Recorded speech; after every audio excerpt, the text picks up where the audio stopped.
IMF ने कहा बिजली महंगी करो, वजीर आजम ने इनकार कर दिया। IMF ने कहा टैक्स बढ़ाओ, वो भी मना कर दिया। साफ कह दिया गरीब और तनख्वाहदार तबके पर बोझ नहीं डाल सकते। आलमी इदारे को बता दिया न बिजली महंगी करेंगे न टैक्स बढ़ाएंगे। वजीर खजाना शौकत तरीन का कौमी इक्तिसादी सर्वे की प्रेस कॉन्फ्रेंस में इंकशाफ। कहा पायदार शरह नमू IMF और पाकिस्तान का मुश्तरका हदफ है। कैसे ये हदफ हासिल होगा? आलमी इदारे से मुतबादिल ज़राए पर मुज़ाकरात जारी हैं। पाकिस्तान ने अमरीका से भी कह दिया है कि पैसे नहीं तिजारत चाहते हैं। चीन 8.5 करोड़ नौकरियां आउटसोर्स कर रहा है। इकोनॉमिक जोन्स बनाने के लिए चीन को मुराद देने को तैयार हैं।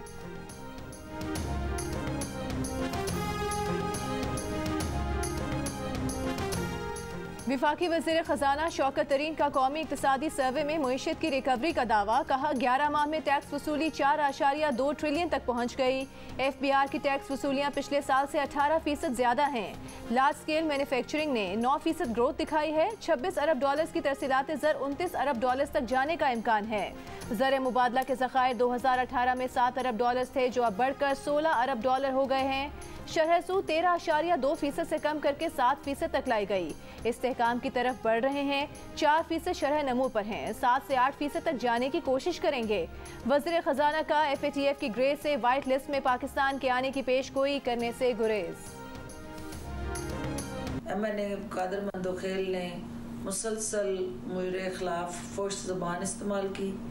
वक्फे के दौरान मुझे और मेरे वालिद साहब को नंगी और गलीज़ गालियाँ दी और मुझे ना सिर्फ अब्यूज़ किया, थ्रेटन किया और हरास किया और धमकियाँ दी। और मंदोखेल की इस बदकलामी और बदज़बानी की वजह से मुझे अपने सेल्फ डिफेंस में ये इंतहाई कदम उठाना पड़ा। तो जवाब में उन्होंने ये कहा कि आप क्या बात करेंगे, आप लोग तो सर से लेके पाँव तक करप्ट हो। तो मैंने जवाबन ये कहा कि जिसको आप करप्ट करें पार्टी का, तो आप खुद वो वज़ीर थी कि वो एकदम तैश में आ गई है और तैश को गाली गलोच की है। गाली गलोच से उसका दिल नहीं भरा और फिर एकदम TV चैनल को ब्रेक लेना पड़ा और ब्रेक में उन्होंने मेरे ऊपर हाथ उठाया, मेरे गर्दन पकड़ लिया।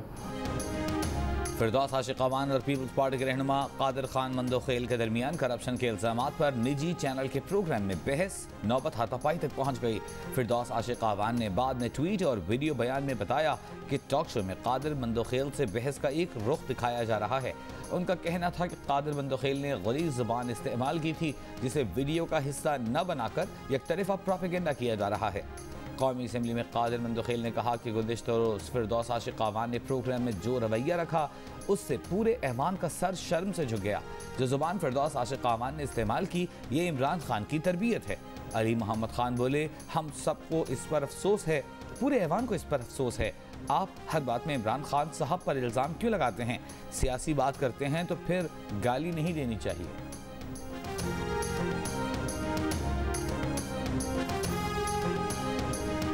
मुल्क में ज्यादा गर्मी, ज्यादा लोड शेडिंग, सूरत हाल बेहतर न होने से लोग परेशान। बिजली के आने का वक्त न जाने का पता।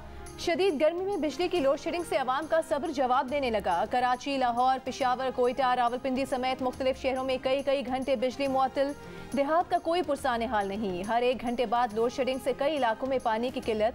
हैदराबाद के कुछ इलाकों में 2-2 दिन बिजली गायब। पानी का बहरान भी पैदा हो गया। मुख्तलिफ इलाकों में मुजाहिरे।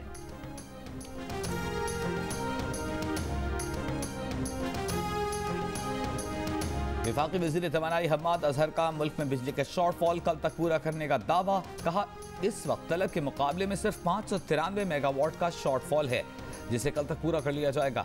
तरबेला में पानी की सतह बुलंद होने से पन बिजली की पैदावार में बेहतरी। तरबेला हाइडल पावर स्टेशन के मजीद 2 यूनिट से बिजली की पैदावार शुरू। तर्जुमान राबता के मुताबिक पीक आवर्स में पन बिजली की पैदावार तकरीबन 6000 मेगावाट तक पहुँच जाएगी। इस वक्त वाबदा के पन बिजली घर नेशनल ग्रिड को 5264 मेगावाट बिजली दे रहे हैं। शहबाज शरीफ ने कहा है कि मुस्लिम लीग नून ने वाफिर बिजली पैदा करने वाले कारखाने लगाए। डीजल से महंगी बिजली पैदा करने के अलावा सर्दियों में PTI लीडर्स झूठ बोलते रहे। अब गर्मियों में PTI की बद इंतजामी से बदतरीन लोड शेडिंग हो रही है। PTI के सिलेक्टेड लीडर की नाअहली है कि वो इस कम तलब को भी पूरा नहीं कर पा रहे।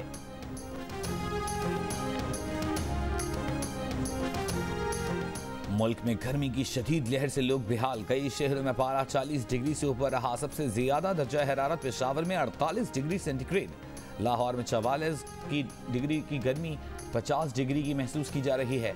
इस्लामाबाद में 43 डिग्री की गर्मी ने लोगों के पसीने निकाल दिए। कोयटा में भी 41 डिग्री रिकॉर्ड। कराची में गर्मी दीगर शहरों के मुकाबले में निस्बतन कम, दर्जा हरारत 35 डिग्री रिकॉर्ड। पाकिस्तान के 3 शहर दुनिया के गर्म तरीन शहरों की लिस्ट में शामिल। 24 घंटों में गर्म तरीन शहरों की लिस्ट में नौकुंडी दूसरे नंबर पर, पेशावर तीसरा और दालबंदीन चौथा गर्म तरीन शहर करार। अमरीकी मौसमियाती एजेंसी के मुताबिक कुवैत का शहर नुवैसिब 48.9 दर्जा हरारत के साथ पहले नंबर पर। शदीद गर्मी से सियालकोट में स्कूल के बच्चों की हालत गैर हो गई। बच्चों को तिब्बी इमदाद दी गई। वज़ीर तालीम पंजाब मुराद रास ने गर्म मौसम के सबब पंजाब भर के स्कूलों के औकात कार बदल दिए। अब तमाम स्कूल सुबह 7 से दिन 11:30 बजे तक खुलेंगे। नए औकात कार का इतलाक तमाम सरकारी और निजी तालीमी इदारों पर होगा।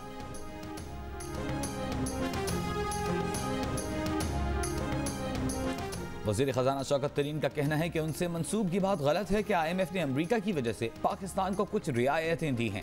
उन्होंने कहा अमरीका ने फौजी तरबियत की गरज से पाकिस्तान के लिए कुछ रकम ज़रूर रखी है, इसके अलावा कुछ नहीं। वैसे भी पाकिस्तान ने अमरीका पर वाज़ेह कर दिया है कि पाकिस्तान को पैसे नहीं चाहिए, अमरीका से तिजारत का फ़रोग़ चाहते हैं।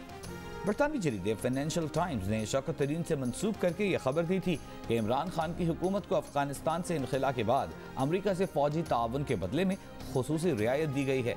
IMF ने पाकिस्तान की दरख्वास्त पर पावर टैरिफ और सेल्स टैक्स बढ़ाने में ताख़ीर पर आमादगी जाहिर की है।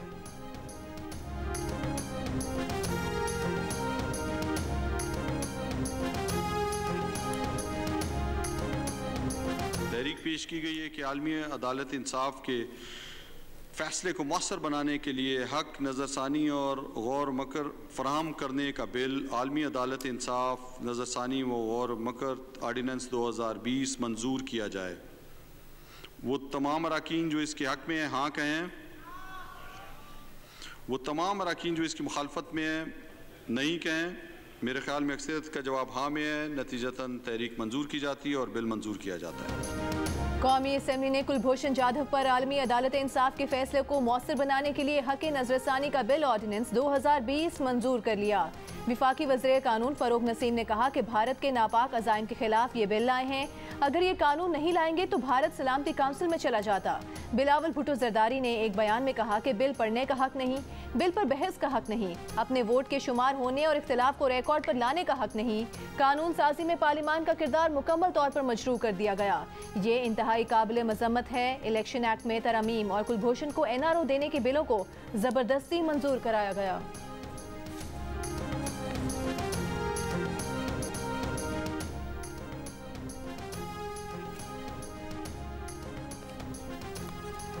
आपने अगर कुलभूषण को NRO देना था तो ऑर्डिनेंस क्यों लाए? आप कश्मीर के वकील बनते थे लेकिन कुलभूषण के वकील निकले। बिलावल भुट्टो जरदारी का कौमी असेंबली में खिताब, कहा हमें सुनेंगे नहीं, बोलने नहीं देंगे और बिल पढ़ने तक नहीं देंगे तो ये ज्यादती होगी। ओवरसीज पाकिस्तानियों को वोट का हक देना सब चाहते हैं, इसके लिए आपको हमें साथ लेकर चलना होगा। जबरदस्ती बिल पास नहीं हो सकता। अगर आप हमसे बात करें तो हम आपकी मुआवनत करेंगे। वज़ीर ख़ारजा शाह महमूद कुरैशी ने कहा कुलभूषण पर हम आलमी अदालत इंसाफ के फैसले पर अमल कर रहे हैं। भारत चाहता है पाकिस्तान आलमी अदालत इंसाफ के फैसले पर अमल न करे। ऑपोजिशन भी यही चाहती है। अफसोस ऑपोजिशन भारत की जुबान बोल रही है। ऐवान में कानून साजी पर बात करना चाहते हैं तो वॉकआउट कर जाते हैं। कौमी असेंबली में एहसन इकबाल और फरूख नसीम आमने सामने। एहसन इकबाल बोले कल तक कुलभूषण का नाम लेना जुर्म था, अब उसी के लिए कानून मंजूर कराना सवाब कैसे हो गया? मुकद्दस ऐवान में जासूस के लिए खुसूसी कानून साजी की इजाज़त नहीं देंगे। इसकी कानून में कोई गुंजाइश नहीं। मिलिट्री कोर्ट की सजाए मौत पर हाई कोर्ट नजरसानी कर सकता है। वज़ीर कानून फरूख नसीम बोले एहसन इकबाल वो बात कर रहे हैं जो भारत चाहता है। इसका मतलब है कि उन्होंने आलमी अदालत इंसाफ का फैसला ही नहीं पढ़ा। ये हम सब के लिए बाइस शर्म है। अगर भारत ने ICJ में पाकिस्तान के खिलाफ अब तक कोई कार्रवाई नहीं की तो इसकी वजह ये ऑर्डिनेंस है। कानून नहीं लाएंगे तो आलमी अदालत में हमारे खिलाफ तौहीन अदालत की कार्रवाई हो सकती है।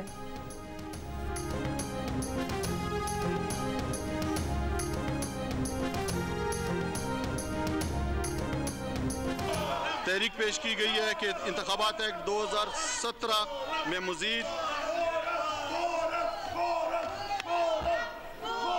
2017 में मज़ीद तरमीम करने का बिल, इंतखाबात तरमीमी बिल 2021 मंजूर किया जाए। वो तमाम अरकान जो इसके हक में हाँ कहें, वो तमाम अरकान जो इसकी मुखालफत में ना कहें, मेरे ख्याल में अक्सरियत के जवाब हाँ में है, तहरीक मंजूर की जाती है, नतीजतन बिल मंजूर किया जाता है। Item number 33। कौमी असेंबली के इजलास में अपोजिशन की जानिब से कोरम की निशानदही पर डिप्टी स्पीकर बरहम, कहा आप तंग करते हैं, अभी गिनती हुई है। डिप्टी स्पीकर ने कोरम की निशानदही को मुस्तरद कर दिया। अपोजिशन अरकान ने स्पीकर रोस्ट्रम का घेराव कर लिया। कोरम कोरम के नारे। अपोजिशन के शोर शराबे में इंतखाबात एक्ट 2017 में दूसरी तरमीम का बिल मंजूर। स्पीकर ने अपोजिशन की तरफ से कोरम की निशानदही को मुकम्मल नजरअंदाज कर दिया। नून लीग ने डिप्टी स्पीकर के खिलाफ तहरीक अदम एतमाद जमा करा दी।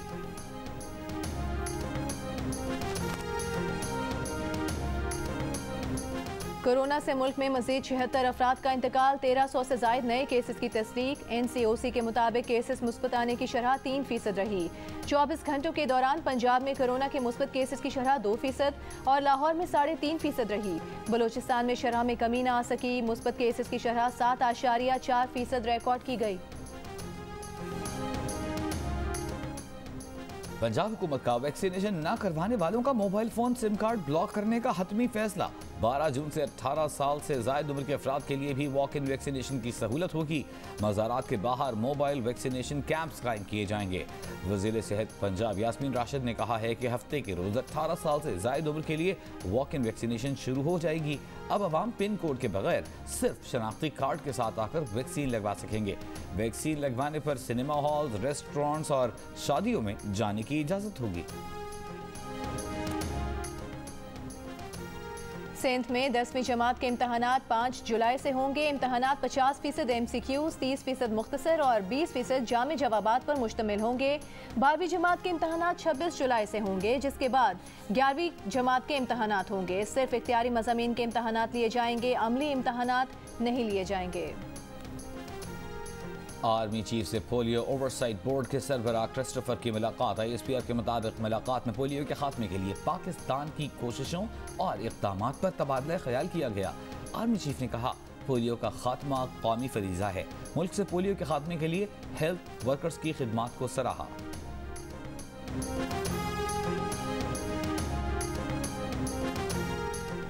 माली साल 2021 और 22 का बजट कल पेश किया जाएगा। आइंदा माली साल के लिए विफाकी तरक्याती बजट 900 अरब रुपए रखने की तजवीज़।